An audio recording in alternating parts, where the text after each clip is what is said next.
Warm welcome to everybody from Berlin. We are very happy to see so many familiar and so many unfamiliar faces for the last webinar of this year's series on business and human rights in tourism. Today's webinar is entitled Turning Drops into Rebels, How a Living Wage Contributes to Human Rights Due Diligence. My name is Katharina Stechl. I am very delighted to have all of you here today. And of course, as always, I have guests with me. And today that is Dilan Gurgur. I am very, very happy to have you with us today. In the background, as always, is my colleague Yara Schreiber, who's the coordinator of the Roundtable and who will ensure a smooth technical process. Those of you who have already been to one of our webinars know the deal, so please subscribe to our newsletter, check out our website, and we would also be very happy if you would evaluate today's webinar. That always helps us a lot to align with your needs and with your demands. And the newsletter will ensure that you don't miss any of these events, because of course we will continue with this webinar series in the following year. Today, as already mentioned, I have Dilan Gurgur with me from the Living Wage Foundation UK. She has joined the Living Wage Foundation in December 2018 and works as a program officer overseeing accreditation, previously in the northeast of England and currently in the southwest. She holds an undergraduate degree in social and political science and the master degree in education, gender and international development, and also has experience in teaching and working in a child sexual abuse NGO in Turkey, and also volunteering and organized various events with refugee children. Dilan, I am so happy to have you here with us today. Before I'll hand the stage over to you, I would like to very, very briefly introduce the Roundtable for those of you who have not yet joined us for an event. The Roundtable is a multi-stakeholder initiative that was founded in 2012. We currently have 33 members from 6 countries divided in various stakeholder groups.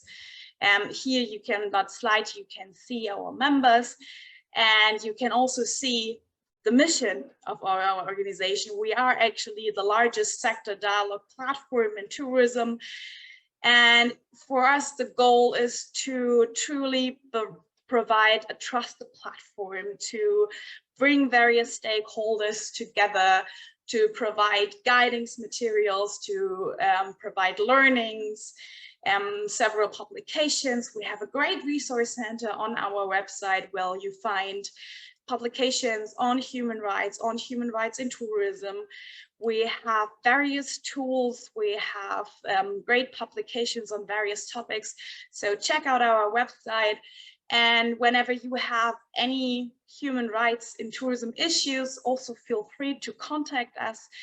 We are here. You'll find our contact details on our website and also at the end of this presentation. And of course, we also always warmly welcome new members to our organization. So if you are interested in a membership, then just send us an email, give us a call. We're here for you. And with this slight introduction, I would like to hand over to Dilan. Thank you so much for being here, and the stage is yours. Thank you. I hope everyone can hear me fine. I am going to share my screen just to give a bit of an overview of the Living Wage Foundation and what we do at the Living Wage. So hopefully this is going to work. Can everyone see this? Is that fine? I see not the full screen, Dilan, though, yep, but the presentation slide. Presentation mode.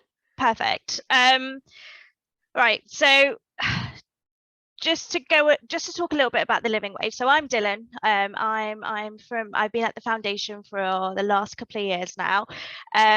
And the living wage has been around for much longer, and it's been around for about 20 years. The living wage movement started in 2001 in East London, where community organisers, civil society leaders, workers all got together to discuss some of the issues that they were facing, and low pay was one of those issues that kept coming up over and over again. And it's been 20 years since that movement, and currently we have over 9,000 living wage employers in the UK, which includes over about 52% of FTSE 100, as well as a lot of SMEs, a lot of smaller organisations who have joined. And last week was actually our Living Wage Week, where we announced new rates, but also gave us the opportunity to really celebrate those leaders and those employers who are paving the way of paying the living wage. In general, our movement has put almost 1.7 billion pounds back into the pockets of low-paid workers. And has lifted over 300,000 workers into the real living wage. And we have over 9,000 accredited living wage employers. We've seen this, we've actually surprisingly seen the numbers of our living wage employees increase rapidly, where we've been breaking records over records this past year, despite the pandemic, which has been very surprising for us. But we are definitely seeing more employers wanting to become a living wage employer and to really lead that way. Currently, the rates in the UK are £9.90 across the UK and £11.05 in London. There are rates in other parts of the world as well, but that's not something we calculate ourselves. But however, these are the rates in the UK that are independently calculated by the Resolution Foundation and overseen by the Living Wage Commission. So just slightly explaining the UK rates.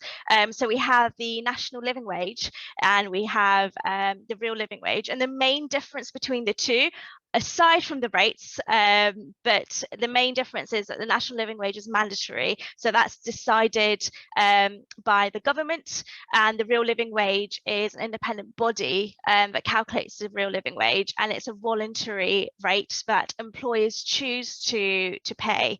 And we are obviously, like I mentioned just now, we are seeing massive increases in those numbers of employers wanting to pay the real living wage and move away from the national living wage. We don't set the real living wage as the point that employees need to get to, but rather it is a floor rate. It's the basic that we're expecting employers to be paying their employees. And it is obviously the calculation. It's calculated annually, and this is why we do the Living Wage Week, to celebrate those organisations who have committed, but also to announce the new rates. And it is based on the cost of living in the UK and London. So just to mention a little bit of the problem from a UK perspective, we do have 1 in 6 UK employees that earn below the real living wage, and low pay is unfortunately a gender issue, and it still is, and nearly 1 in 5 women work below the real living wage. And it's not just a gender issue, but it's also a race issue, and we've seen that 16% of white workers earn below the real living wage. However, 19% of workers from racialized communities are earning below the real living wage. Still, we do have child poverty, and 2 in 3 children that are in poverty in the UK have parents that are working, but because they are earning below the real living wage, unfortunately, that's we're still seeing that there are children that are living in poverty, and with inflation increasing, we're seeing higher rates, and we're seeing that families are struggling more and more each day. So the living wage,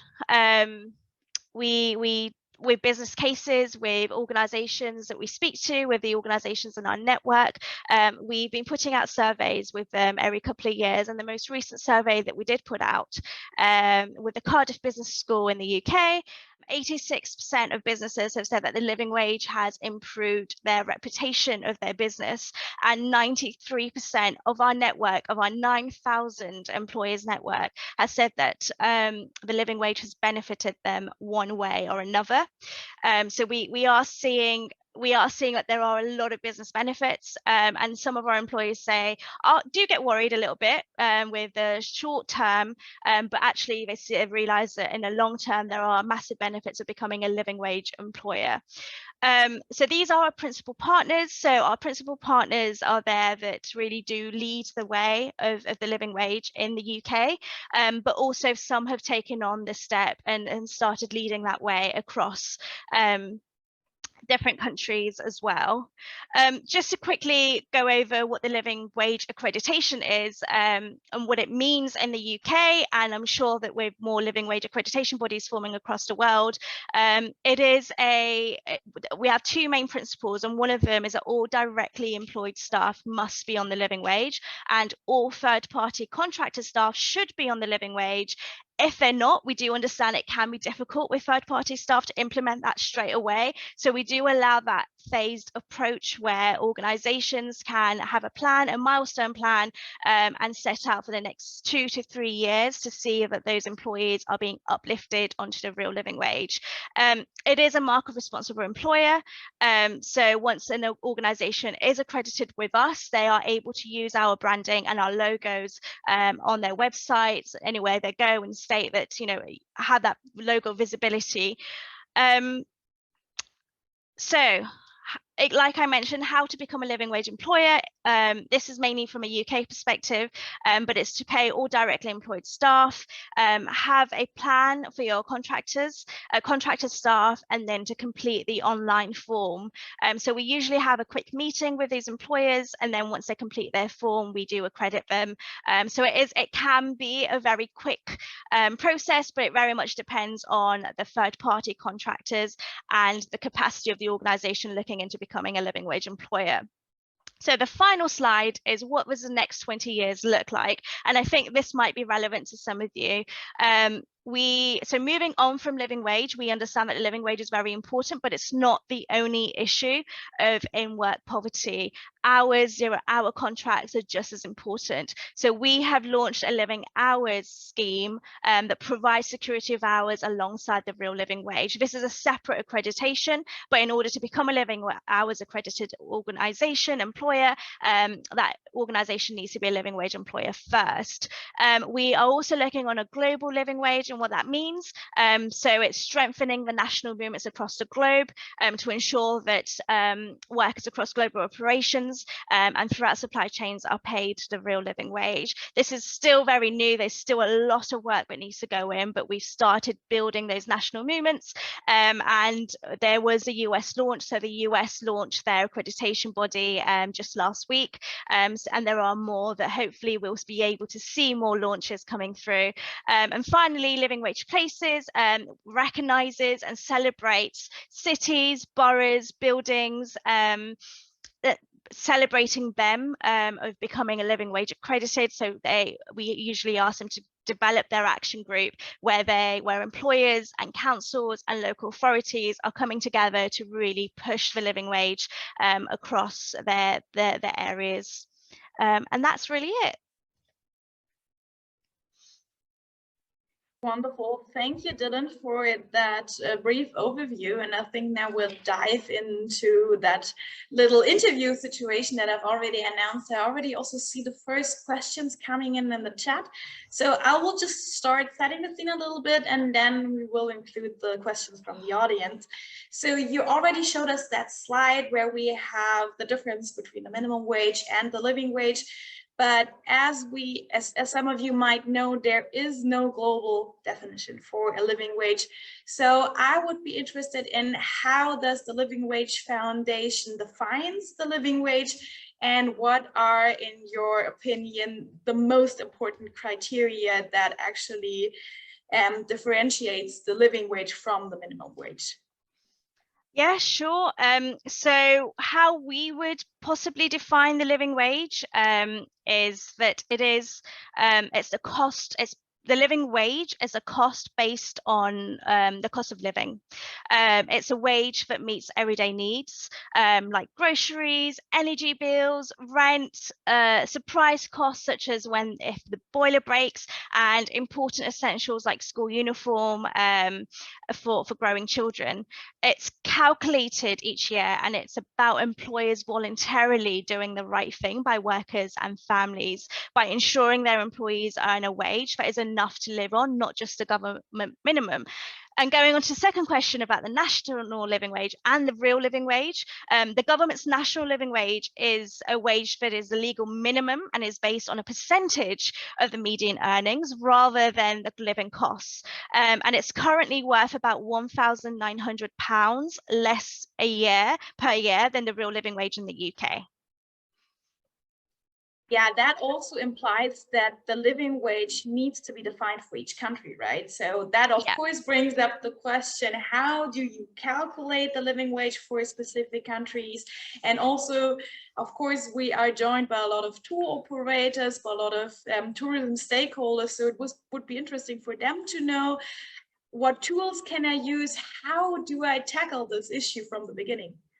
Yeah, so from our perspective, from the Living Wage Foundation, we do not calculate for each country, but we do work with national movements. We do support other national movements across the globe. So we know that we are aware that with New Zealand, they have an accreditation body, so they have their own calculation and their own methodology, and the US recently launched theirs. Canada also calculates their own, has a calculation, and they do use their own methodology as well. But in terms of the UK rate, when we talk a little bit about how do we calculate it in the UK, and this could be used, so with there are different methodologies that are available, and with IDH, which is a Dutch sustainable trade initiative, with the World Benchmarking Alliance, they're all looking at different ways of benchmarking the living wage.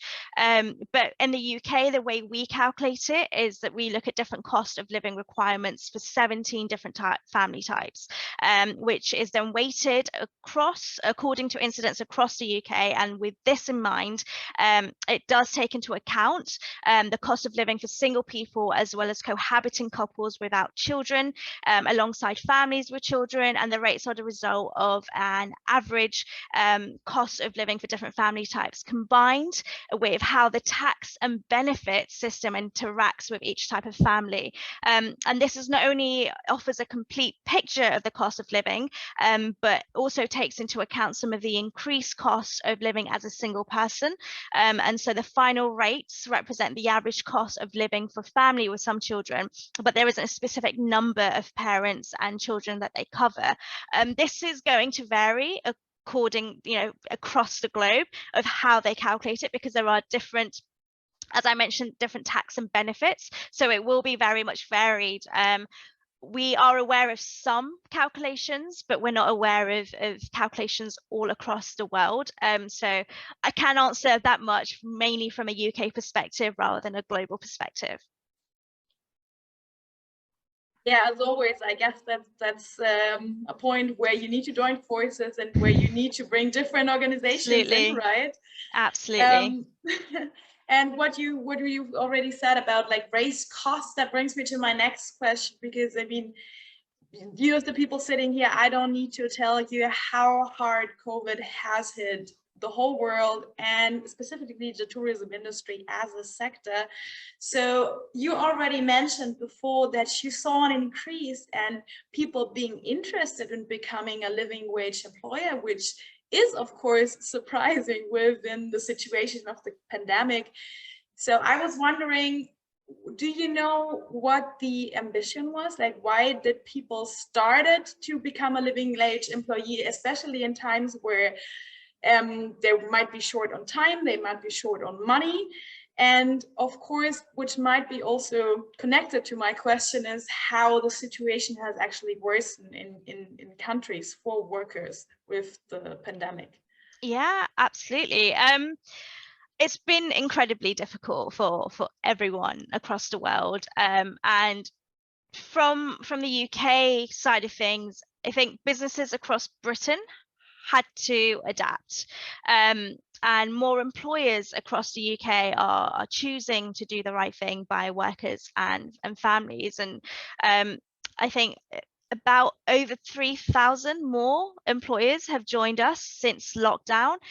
So we were looking at around 6,000 before the pandemic, but throughout the lockdown, we've actually gained 3,000 of those employers. So we're now hitting over 9,000 employers in our network. So that's a massive spike that we've not seen before.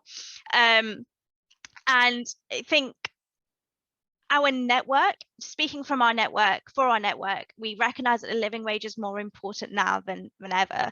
And it means that essential employees are free to focus on their vital work, such as delivery drivers, carers, shop workers, cleaners, and the people that are really keeping the society to go forward. And these living wage employers are stepping up and leading the way. Conditions have worsened for workers depending on where they are based. And we know that with the travel sector, and I've spoken to a lot of travel sectors in our network who have really struggled with keeping up with living wages, just because they've definitely been worse hit with lockdown. But still, some of them were very much adamant of staying on and really focusing, because they wanted to make sure that they were really standing up and taking care of their workers. And I think that's one thing that we've really seen, is that people are now aware that workers, with the pandemic and with conditions worsening and with it getting harder, I think workers are also very much want the better option. They want to choose a better option, because if something like this hits again in the future, they want to be protected, they want to be safe, they want to be taken care of by their employer. And employees now have that space where they have to prove to their workers that they are going to take care of them no matter what. And living wage is definitely one of those options where they're choosing to go forward and really paving and leading that way. Yeah, that makes absolutely sense. I mean, I think that was also what we realized during the pandemic, that wherever you have resilient supply chains, resilient value chains, where people trust their employee enough to stick with them even in difficult times, that's what often makes the difference. And as you mentioned before, it improves the worker situation in total, right? I mean, it guarantees a dignified life, but that's not it. I mean, we're not talking about the working situation of that single person, because of course that has impacts on not only the family, but the whole life of the person. That's why it's called living wage. And that's why also our webinar today is called Turning Drops into Ripples, because paying a living wage can address many human rights areas, and therefore can be a significant instrument for human rights due diligence, right? So I would like to talk a little bit about that interrelations that exist and what effects a living wage can have. You already mentioned some of these in your presentation. Yeah, absolutely. So I guess I'll give the example of the SDGs. We all know that we are expected to achieve those SDGs by 2030, but it's debatable whether we can, and it's very, very unlikely that we will be able to. And I think the importance of individuals earning enough money to meet the needs of themselves and their families very much underpins several of those SDGs, especially those that focus on eradicating poverty, raising standards of health and well-being, and ensuring economic growth in general. And the UNDP says that the poverty eradication is only possible through stable and well-paid jobs. And this is where the concept of living wage becomes key. A living wage means, as I mentioned previously, means the difference between, on the one hand, subsistence living, and on the other hand, the ability of a worker to meet his or her basic needs, and then potentially having a modest amount left over to fund their personal consumption activities, and can enhance well-being and physical and mental health, and in turn acts as a boost to wider economy. And we published a report, I think it was back in 2018 or 2019, that looked at the SDGs and the relationship between the living wage.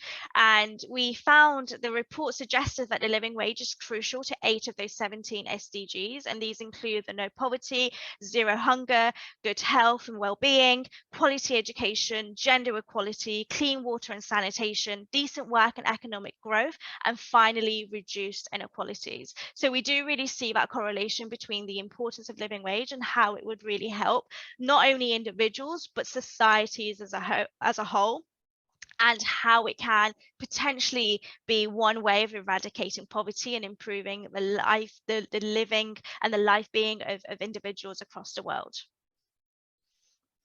Yeah, I can totally agree. I mean, also when we look at the SDGs and the connection to human rights, we have a number here from the Danish Institute for Human Rights, which says that actually over 90% of the Sustainable Development Goals are actually connected to human rights somehow.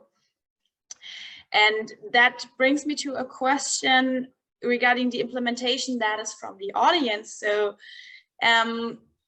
do you have, or can you point to any resources to support discussions on implementing a living wage with contractors, right? Because it's always good to talk about, but then the question of implementation is always a little bit more difficult.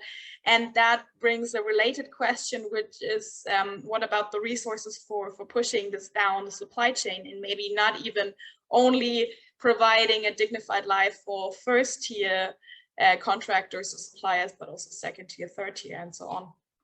Yeah, we have a lot of resources available for we have a lot of case studies from a variety of our network members that are accredited with the living wage, where they share the impact of the living wage and how they got to that point.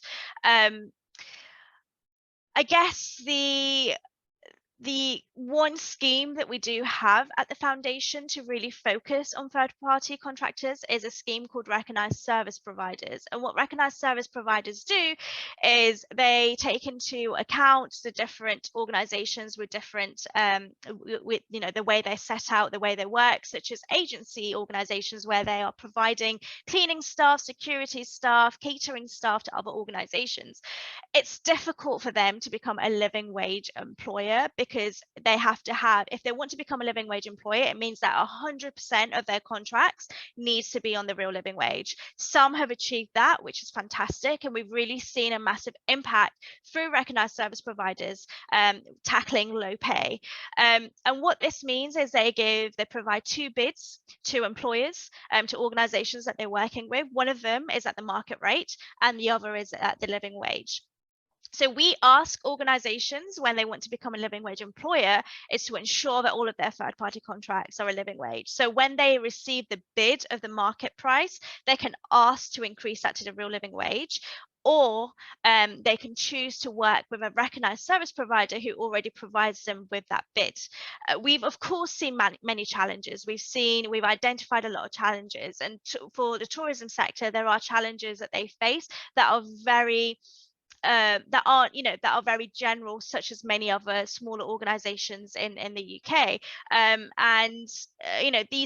Some of these barriers can include, increased wage costs and expenditure, reduced profits and margins, impact on prices, issues around employee pay scales, decision making about wages being transferred into other agencies, a negative impact on morale of those not receiving a pay rise, and issues around the renegotiation of employee or contractor contracts. However, it is claimed that increased wage costs of moving to a living wage does not necessarily impact significantly on overall salary costs, and some costs could be mitigated by efficiency savings, such as reviewing work practices. And we obviously understand that COVID has really hit these organizations, especially tourism sector, and with the Living Wage Foundation, if you are based in the UK, we're obviously there to support and provide those resources and extra bits of information and to really get you over that line. We have worked with large organizations. We worked with, Heathrow Airport. We worked with large organizations who are very complicated. We have a lot of local authorities, lots of universities, FTSE 100s, all accredited, and we provided them, and they can be unique, but we do provide them with the extra bits of information where needed. We also have living work consultancy, where we are with those organizations that are extremely complicated to really get through. We do provide that extra bit of consultancy support where we can really get in and really tackle some of those barriers and challenges to really get them and find them those solutions to get them over that line. Wonderful. With that, you already answered another question from the audience, which was if 100% of the employees having a living wage, if that is needed to get accreditation. So you already answered that with that. And you just mentioned something that is of huge interest to me. You said that there is more or less a different process for every business that wants to become a living wage employer. And so that brings us to get down to business or to tourism business. We would be, of course, very interested if you could give us some practical examples, maybe a good practice example of an organization, a tour operator that you guided along that way of becoming a living wage employer. Maybe you can tell us a little bit about the challenges and obstacles that you faced and how this process is getting started. Yeah, absolutely. I haven't had personal experiences with with the tour sectors, the industries that I've worked with. We've actually found it very easy and very simple for them to get accredited, and partly, and one of the main reasons for that was because they were based in the UK. So they went international, they went multinational tour guides. So it was quite simplified for them because they already had all of their employees, all of their directly employed staff onto the real living wage. Now, where we do usually face difficulties is when it comes to third-party contracts. We understand that it can be quite difficult to implement the real living wage to all of your contracted staff. One of the main reasons is maybe you have a contract that's going to last for 5 years, maybe it's going to be lasting for a very long time, and you just signed a contract, you agreed on the terms and conditions, you agreed on the salary, you're going through with that, and when we're telling you, and when we tell people that, oh no, you have to have all of your staff, including third-party contracts, onto a real living wage, can cause some complications there. So what we do is that we do have a phased approach for third-party contracts. We understand it can be quite difficult, quite complicated to implement the real living wage immediately for those contracts. So what we do ask for those employers is to develop a plan, and it's in form of a milestone where we just ask them to include all of their contracts, and that very much varies on the number of contracts that they have, the amount of capacity that organization has, that employee has to write all of those contracts. So it very much depends on the size of those contracts and the capacity on how long it takes them to get through those contracts. I have worked with organizations who have done it in a day. I have worked with organizations it's taken them a few months. And I've recently accredited an organization who I've been working for the last 2 years to get those contracts. So it very much varies. But what we do ask is to see that plan, which just includes the contract, the service that they provide, and the expected date for them to be, for the real living wage to be implemented. And that could be towards the end of the contract. It could be a breaking clause, where we ask those contracts to be moved up. I haven't personally come across an issue where organizations have not been able to do that. Although it's taken some organizations 2 years, sometimes a little longer, we've actually finally have gotten to that point where they have accredited and they've managed to get through all their contracts. We worked with RSPs, recognized service providers, who have managed to move all of their 100% of their contracts onto the real living wage, which means that from a recognised service provider, they were then able to move on to becoming a living wage employer. Another barrier that we do really face is with wages, when those that are paid, for example, if they're paid the minimum wage, moving them up onto the real living wage can make the differentiation between the difference between the salaries a little smaller, which then employers are quite worried about what sort of impact it will have on the morale and the sort of progression amongst their staff. What we've done and what the support I provide and the recommendation that I usually make is to speak to senior employees, to speak to them, tell them what you are doing, because communication is key. And in instances, we found that senior staff were quite happy to not get that pay rise as long as the lowest paid staff were getting the real living wage. So it's really important to communicate that with your team, to really speak to them of what you are planning on doing, and really keeping them updated and informed of the stages. Because it's not usually, for smaller organizations, it's a lot easier, but for larger organizations, it can be quite complicated. So communicating that with staff is definitely the number one thing that needs to be done. Yeah, I mean, what you just said makes perfect sense, right? Actually, there is only one wage that you need to calculate, because if you calculate the wage for the person who earns less or the most little within the business, then you just need to know that this one is paid a living wage and everyone who is above is out anyhow, right? So it only needs to be calculated for once, actually. Exactly. Yeah. When you said that people can come to you, that raised the question for me, like, is that for everybody? So because of course now we have a lot of people sitting here from Germany, from Switzerland, from Austria, and different parts of the world as well.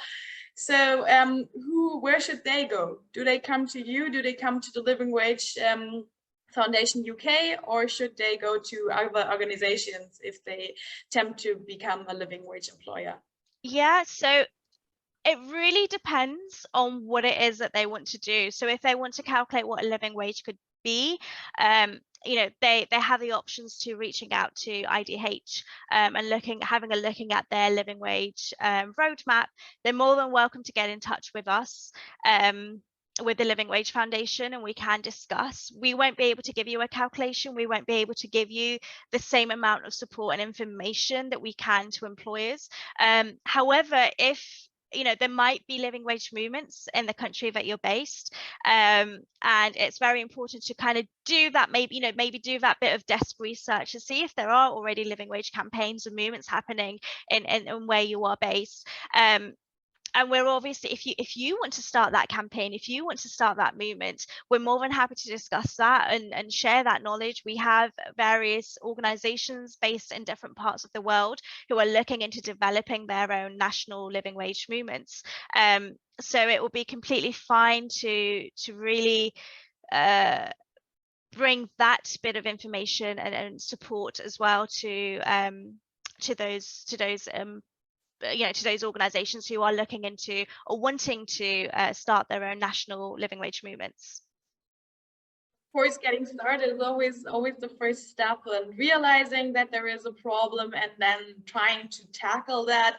If we go further in that process, I would be interested, like, once an organization became a living wage employer, and there was also questions from the audience, do you monitor or audit members and to somehow see if they still pay the living wage, or if they get just the stamp once and then continue to do what they want without any monitoring? We're not an auditing company, so we're not asking for proof. It is very much based on trust. We do check in. So when an organization does accredit, their accreditation lasts for a year. So there is an annual fee based with that as well. So when they, depending on the size of the organization, there are different fees that they pay after they're accredited with us. So what happens on an annual basis when it's their anniversary, we do send them an email to let them know that it is their anniversary. And if, for them to complete the impact monitoring form. And the impact monitoring form is to understand the number of employees that they have, anyone else that they've uplifted, how are they, if they have milestone, if they have those plans for their third-party contracts, how are they working, and if they are hitting those milestones that they set for themselves. And if not, you know, we do have that discussion of what can be done, what's going on, what's happened, and how can we support them to really get them to hit those, make sure that they are hitting those milestones in time. So we don't audit, but it is very much based on trust, but we do reach out to them on a yearly basis to check in with them and that everything is okay. We also have a whistleblower system, which basically means that employees who should be earning the living wage and, you know, are not, can get in touch with us anonymously to let us know that this is the organization that they're working for. They say that they're a living wage employer, but they're not getting the living wage. What's happening there? So we do check in with those organizations to make sure that it's not just a missed contract. And in my case, it usually is just a missed contract and it gets sorted out immediately. So I haven't had to actually personally deal with a case where an organization was deliberately trying to avoid paying the real living wage and using our branding. So from my experience, every organization that I worked with has been compliant, and they do provide that extra bit of information on a yearly basis. And I haven't had to deal with any large cases where incidents where they're avoiding and not paying the real living wage. That would have actually been my question. Sorry to interrupt you here, because I mean, grievance mechanisms and grievance systems are always pretty difficult. It's something that we realize as well. If you look at the UNGPs, for example, it's something that is very, very difficult to implement in companies. So it would be interesting to know, how does the grievance mechanism work? And if you have any experiences, I mean, you said that personally you never had to deal with that, but do you know any good practice examples where that systems of a grievance mechanism worked and maybe had a true impact? Yeah, sure. So we've had to deal with, we've had whistleblowers from different organizations, from larger organizations, from smaller organizations, who have gotten in touch and said, hey, this is, you know, we're meant to be earning the real living wage, this is what they told us, but we're not. In some cases, we do find that they are a contracted staff. So the milestone plan states that they will be getting the real living wage a year later. And that's why it's really important to have that plan in place before, so that we can see and we can respond to those employees to let them know that, no, this is when you're expected to be getting the real living wage, and it's not a massive issue. And that's why I always say communication is very key, because if the organization wants to tell those contracted staff that this is when the real living wage will be implemented for you, they would not then feel the need to come to us and worry and get upset about it. And that's why it's very important to be transparent with what you are doing and how you're doing it. There are obviously examples where, you know, I think one of the reasons why we haven't really dealt with a large issue, because it is a risk to the brand of the organization. The living wage movement in general is a campaign that has been won. You know, we are seeing in major channels such as the BBC, where when they are talking about the rates of the real living wage, they are actually differentiating for us between a national living wage and the real living wage. And it's not something that we have to do anymore. We have employers, we have our network who go out and speak about the real living wage, who are all arranging meetings with other organizations to become living wage employers, where we're seeing that network actually being very proactive, that we are no longer have to reach out. And I think with that, it means that displaying the real living wage branding on your website or anywhere else, and to then not paying the real living wage, is a risk to their brand. Because if it is a case where they are not being compliant and there are issues about it and we're discussing and we can't find solutions, it means that we will have to. I haven't had to do it myself unless an organization has decided to close their accreditation, but there have been small incidents where we had to say, we've got to close your accreditation because it's also a risk to our brand, because you are not being compliant, you're not taking on the solutions that we've set out. But it's very rare that that's happened. Talking about risk to the brand, that brings me to the business case of paying a living wage, because of course that is a first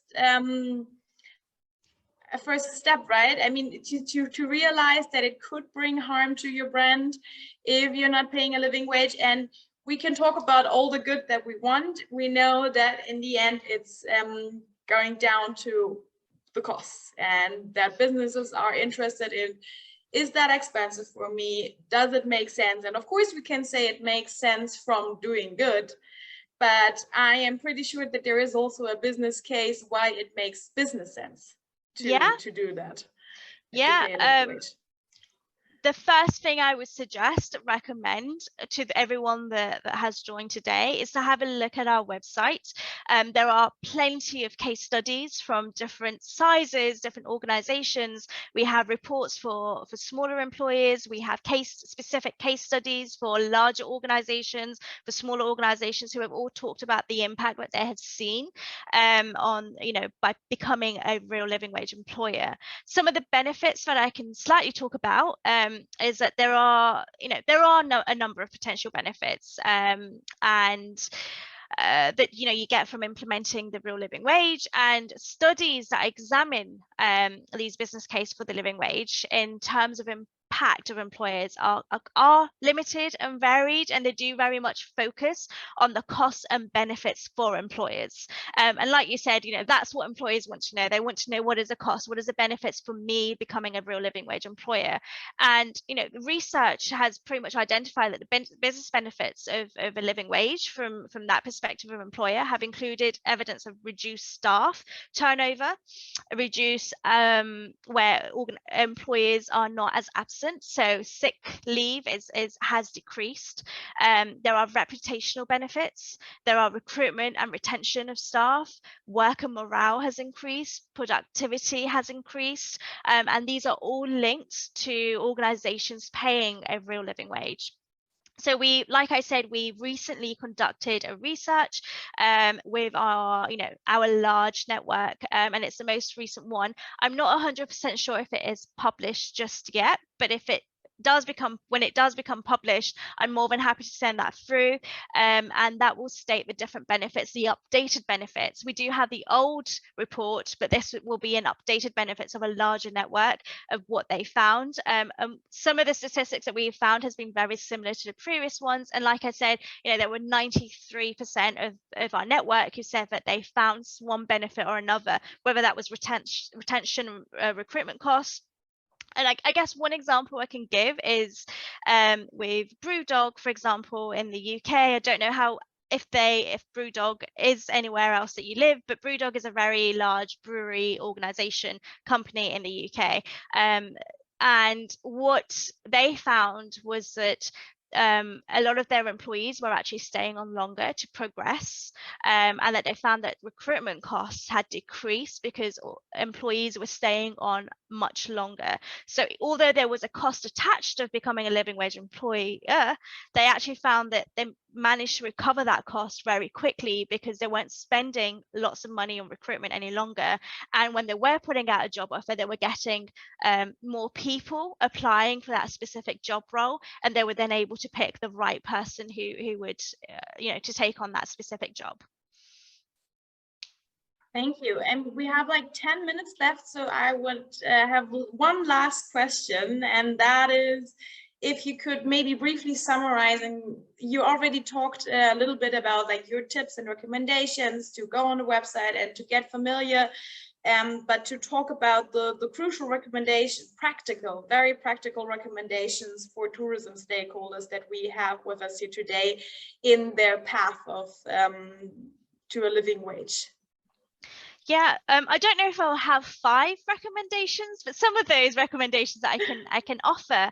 I think one of them, depending on where you are based, to definitely do that research of what the living wage, if there are any living wage movements, if there are any campaigns, if there are any calculations on where you're based, and what that could look like and what that would mean for your organization.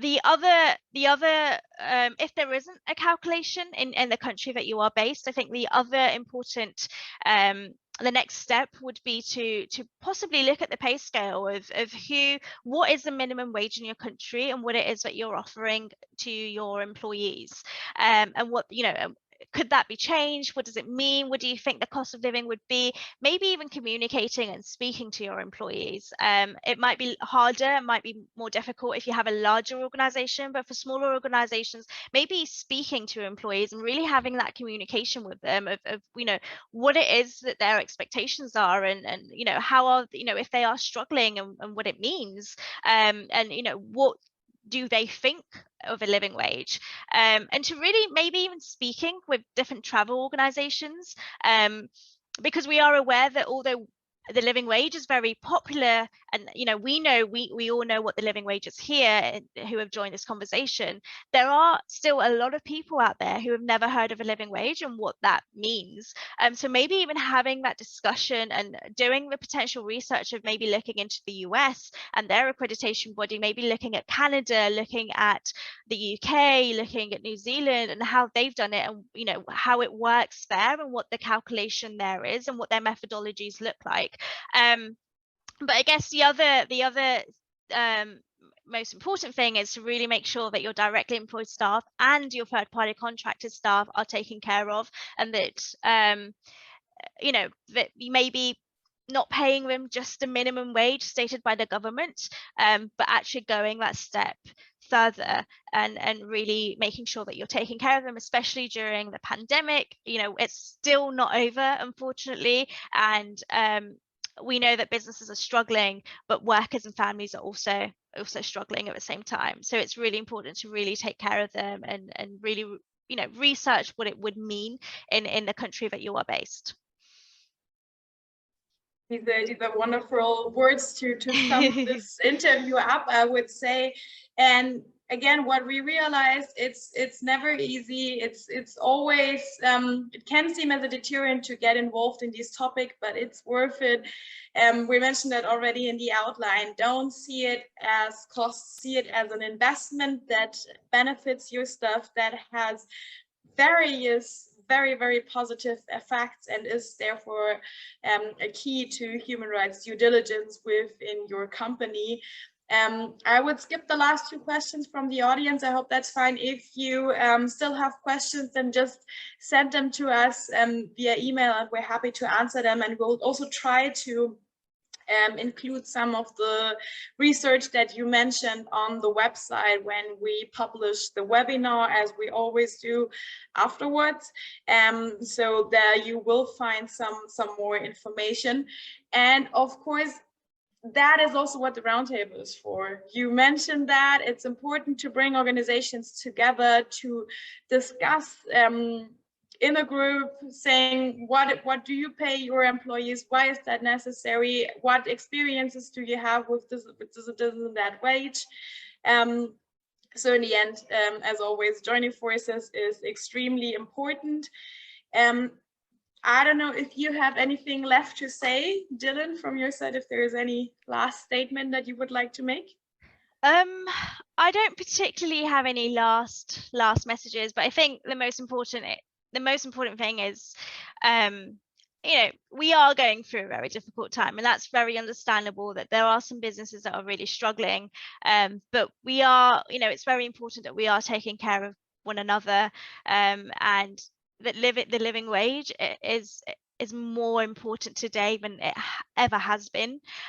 So it's really important that we are really coming together to discuss you know, the living wage further, and how it can be pushed further, and to really support individuals and societies and local economies, because although the living wage might not be the answer on its own, it's definitely one solution to go for, and we could only do that if we all come together to really push this forward throughout the globe, throughout different sectors, and to really make it the norm. I would leave it with that. Thank you so much, Dilan, for being here and for answering all of our questions. Those of you who have already participated know this game, we again have a survey, and we would, especially as we tried out a little bit of a different format today, we would be very happy if you would fill out this short survey and let us know what you thought about the webinar today. As I mentioned at the beginning, this is the last webinar of this year, but we'll continue our series next year, and just stay tuned. If you registered for the newsletter, then you will be up to date with all the information. And what is left for me to say is have, despite the current situation, a great holiday season with your beloved ones. Stay healthy, and we hope to see all of you next year again for another webinar with the Roundtable Human Rights and Tourism. Thank you, Dilan, and thank you for being here. Thank you for having me. Bye.